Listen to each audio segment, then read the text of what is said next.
Okay, so as you may or may not know, another one of my hobbies is collecting flags.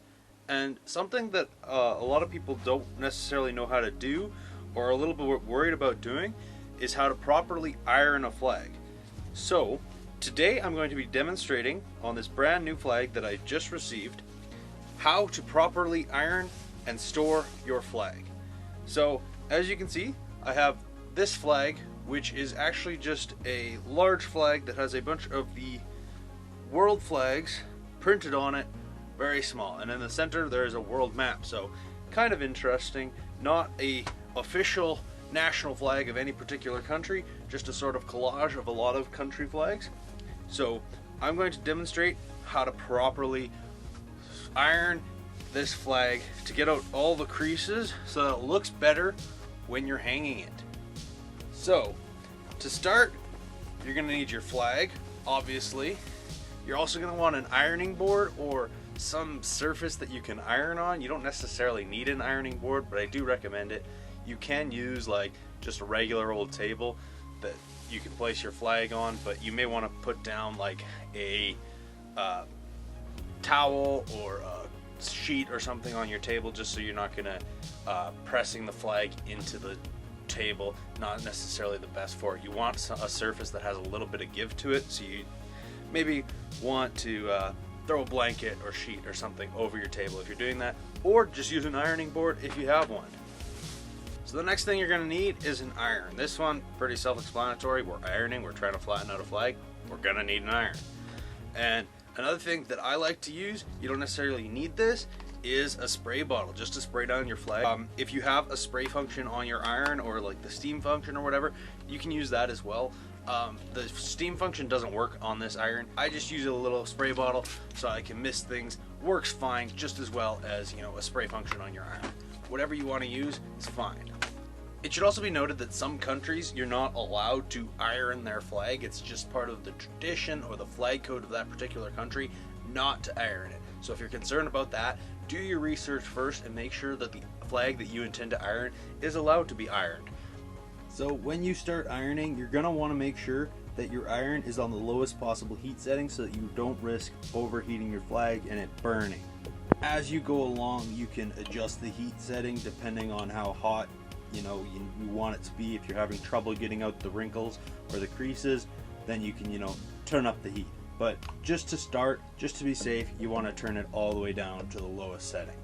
Okay, so once you have your iron plugged in and it's heated up, you can start ironing. But actually, before we do that, what you may want to do, just to make sure that your iron setting isn't too hot and that it's not going to burn your flag, is you start with a test just along the hoist here or on like a stitched edge or something, just to make sure that your heat setting isn't too hot and it's not going to burn your flag. And if it's too hot, you can turn it down, but if you're already at your lowest possible setting, another possibility you can do is you can just throw a sheet over top of your flag just to protect it, so there's an extra layer there, and then it'll burn the sheet before it burns your flag. But I know my iron, I don't have it's not too hot, so I can just iron directly onto the flag.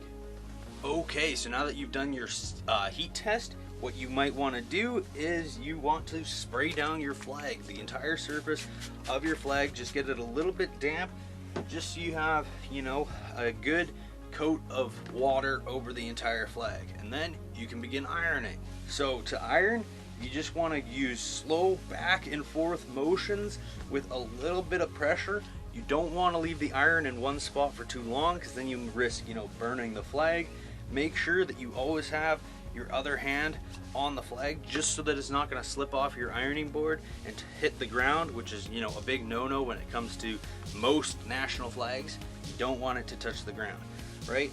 And just make sure that you're hitting the entire surface of your flag and putting a little bit of pressure on all the wrinkles and all the creases that you want to work out of your flag. Just be patient. If you're having a little bit of trouble getting out creases, just keep working them. You can come back to it later, but always remember to keep the iron moving and make sure that you're not in one spot for too long, because that risks burning it. And then always remember to adjust the flag on the ironing board so that you can get the entire surface. And when you move to a new spot like that, make sure to mist it again. Make sure that that area is damp as well.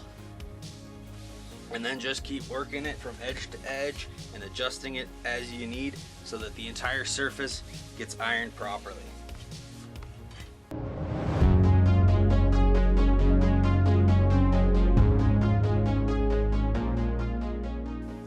Okay, now that I've ironed the entire surface of this flag, this entire side, what you can do is flip it over and then do the same thing on this side. So doing both sides of the flag helps to get out all those tough creases and any, hard to get out wrinkles. And this way, you're less likely to need to up the heat or use too much pressure. And it just helps to work out stubborn creases.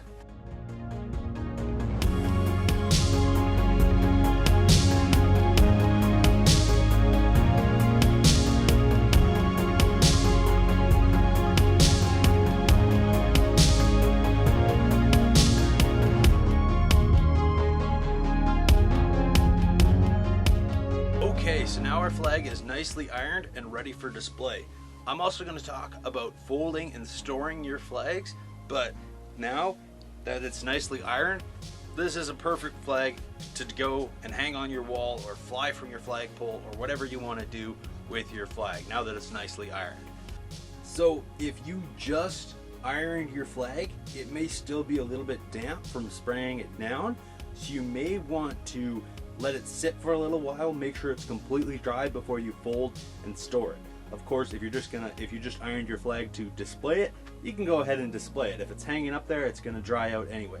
But if you end up folding it and storing it, that moisture can stay there, and then your flag might start to mold or build up, nasty smells, and you don't want that. So before you fold your flag and store it, make sure that it's completely dry. So I've waited a little bit, and I know that this flag is dry, and I'm going to fold it and show you how to fold it and store it. Since this isn't a country flag, I'm just going to do a fold of my choice. Many countries have their own traditions for folding their flags, so you can choose to do this. However, they aren't really enforced, so you can just choose whatever fold you want. As long as you're respectful of the flag, it doesn't really matter how you fold it. So I like to store my flags in these big Ziploc bags. They work great and stop them from getting wet and dirty. You may also want to store your flag out of direct sunlight just to preserve the colors so that it's not faded the next time you fly it.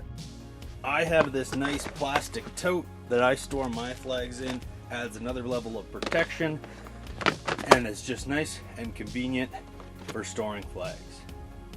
Of course, you might not have as many flags as me, and you might not need a big tote to store all your flags, but I have a lot of flags, so I have a nice big tote for all of them.